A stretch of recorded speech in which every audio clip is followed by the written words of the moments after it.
چند روز پیش من از برادر پیام گرفتم که می گفت که خواهرش چند پیش از عالم گذشته است. الله برایش جنت الفردوس را نصیب کند. الله سبحانه و تعالی او را مقام بلند دهد و به عائله‌اش آسان کند.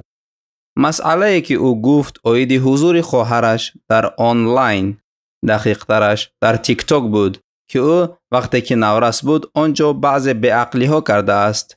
او بعض عملهای شرم‌آور هم کرده است و اکنون او وفات کرد. آنها احساس میکنند که او چنین گذشته را نمیخواست. او آن نوارهای کوتاه شرم‌آور را پسند نخواهد کرد و نمیخواست با آن او را یاد کنند. پس آنها کوشش کردند تا آن را پاک کنند، اما متاسفانه آنها نتوانستند. آنها گفتند که با تیک تاک تماس گرفتند و به هر نفری که به آنها کمک کند، اما متاسفانه هیچ نتیجه نداد. نقطه‌ای که میخواهم بیان کنم ساده است.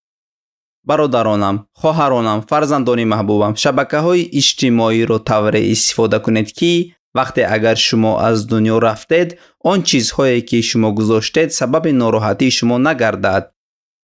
بعضی وقت آدمان برای آبونچی پیدا کردن کارهای احمقی را میکنند. بعضی آدمان کارهای میکنند که خیلی شرم‌آور است، حتی غیر قابل قبول است. برای توجه آدمان را به دست آوردن. اگر قضیه چنین باشد، از خود پرسید آیا من خجالت زده میشوم اگر این چیزها بعد مردنم باقی ماند؟ و دقیقاً آن شما را راهنمایی میکند. همچون مؤمن ما باید کارهای خوب را انجام دهیم، کارهای کنیم که پس از مرگ ما شرم‌آور نباشد. گرچند که ما حالا نمرده ایم، ما باید خیلی زیاد مسئول باشیم. وقتی که گپ در سر شبکه‌های اجتماعی می رود، کی میخواهد بعد از خود میراث را گذارد که خوب نباشد؟ پس برادران و خواهرانم، من فکر کردم شاید این پیام خرد شما را الهام میبخشد تا مسئولیت شناس باشید وقتی که گپ در سر شبکه‌های اجتماعی می رود. بگذار الله سبحانه و تعالی درس خوب را برایمان نصیب کند.